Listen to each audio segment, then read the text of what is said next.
all day. Good morning, everyone. Happy Monday. Lydia is back on this January 26th. Welcome back. Hey, thanks. Happy to be Back in the here. cold. Yep. The alarm didn't sting at all this morning. Not at all. Well, thank you for joining us for this Facebook Live. We're going to get more from Lydia here in just a moment. Still cold today. You didn't miss out on all of it. So we're live on Facebook every weekday morning right around this time. Stays on your feed, though, throughout the day, so you can watch it whenever it works best for you or listen to it as a podcast. Just go to inform.com/podcast and look for the Inform Minute. All right, today it actually will be warmer out than it has been by a fair amount, but super windy. Yeah, so the high yesterday was -4. Today we're looking at 14. Okay. So that's close to 20 degrees warmer than yesterday. But the wind will be howling. Plus we'll have increasing clouds to just kind of give us that grayness to the sky. Chance at a couple of flurries, better shot of snow the further northeast that you go. And then the wind gusting to 40 miles an hour just to make it feel sub-zero, even in the warmest part of the day. Piece of good news for you this morning. We officially saw the sun come up before 8 o'clock for the first time. That's a good sign. 7:59, so we snuck it right in there, but days are getting a tiny bit longer. I actually felt like I noticed that with the sunset last night. I was like, a little bit. I mean, it's like 5:30, but a little bit better, right? Okay, so we get a little sunshine briefly this morning before the clouds roll in. Temp to 14 this afternoon, but still feeling sub-zero because of that wind. There's a wind advisory in effect for places around Devil's Lake, Cooperstown, kind of close to that Highway 281 corridor until 10 p.m. tonight for gusts up to 45 miles an hour in that direction. There's loose snow on the ground, so we'll watch for a little bit of that snow to kind of be on the move, if you will. A little bit of a blowing snow threat. Not the type where it's lofted and makes it really hard to see, but a little bit of that stuff kind of skirting across the road in your open areas, open country, if you're doing town-to-town traveling, that sort of deal for today. The wind will die down overnight tonight. Any of the snow showers from today quickly fade away.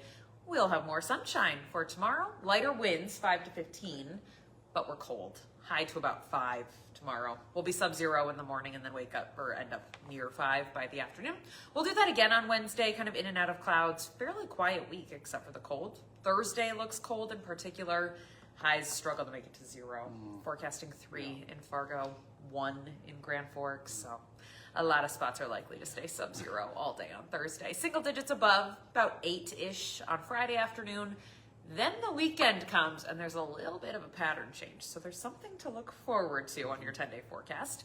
We will change the calendar from January into February and we'll see our temperatures in the teens on Saturday, the last day of January, 20s above 0 on Sunday, the first day of February. And then I keep us in the 20s into next week. And I think by about Wednesday, we flirt with 30, which is like hard to even comprehend. It is. At this point, 30-ish on about Wednesday of next week. Now, granted, that's 10 days away, so things can change and shift. It could be a little more delayed or whatever. Timing is questionable, but that's out there. I just think that like 30-ish degrees and a little sunshine with a February sun angle at that point is enough to do a little bit of melting. Okay. Yeah. Which, again, it's just something to look forward to at this point. We've been sub-zero since Thursday, so today will be the first time above 0 in Thursday, Friday, Saturday, Sunday. Like 4.5-ish days. It's a good stretch, though. Yeah, I just don't want you to step outside and be like, it doesn't feel like 14 degrees because of the wind. Yeah. Okay, no big snows in the forecast. Again, pockets of snow flurries, little snow showers, mainly this morning in northern Minnesota. Could squeeze out a flurry with the cloud cover later today, but otherwise we look fairly snow-free. Slight chance of snow on Saturday. We'll watch it. Don't cancel weekend travel plans at this point. Okay. Anything on the larger system that's impacting the whole country? And is that impacting us at all in any way? No, I mean, we're behind it. We're staying to the north of it. We're getting colder air rushing in behind it. They'll see that cold air spread. We get to share the cold air. We're giving people. Yes, that is so kind of us. No, that has largely stayed well off to our south. But you think about those areas, they're not used to dealing with it or equipped to deal with it, so they might get an inch of snow in places like Texas and everything shuts down. It's really the ice that's become a big problem. I saw a lot of down power lines and trees in Nashville where they're getting like a 1/4 inch of ice coating trees and then falling on power lines, and all of that is an absolute mess. Ice storms are really no joke. We are missing out on that. That's well off to our south. We're just the colder air behind it, and then you'll hear all on GMA how they the colder air is spreading in that direction. Right. Now, lucky for them, it warms up. It's not our type of cold. There are extreme cold warnings that are in place across the southeast, and that's like for wind chills as cold as 30 above. Like, it's like nice. I know, and it's still called an extreme cold warning, but our extreme cold warning is for wind chills as cold as minus 45. Like, yeah. Guess it's all relative. It is all relative. All right, that's all. Thanks guys. Okay, well, happening right now, a massive winter storm is causing flight issues across the country. That's what Lydia was just talking about. More than 12,000 flights were canceled nationwide just yesterday. This morning, we're still seeing some of the impacts at Hector International in Fargo. At least 4 departures have been canceled. Another flight to Chicago delayed. There are 2 canceled arrivals as well. As of right now, everything is on time at Grand Forks International. But of course, it's always a good idea to check ahead because big storm not happening here still affects us here. All right now we are working to learn when a Fargo man will make his first court appearance in connection with a weekend shooting. Police were called to Essentia Hospital Saturday morning for a man with a gunshot wound. Investigators say the shooting stemmed from a fight inside of a house and that the victim and suspect do know each other. 50-year-old Otis Maxwell is now facing an aggravated assault charge in that case. And then, meantime, there was also a shooting that happened separately just a few hours later. A man showed up at a local hospital with non-life-threatening gunshot wounds.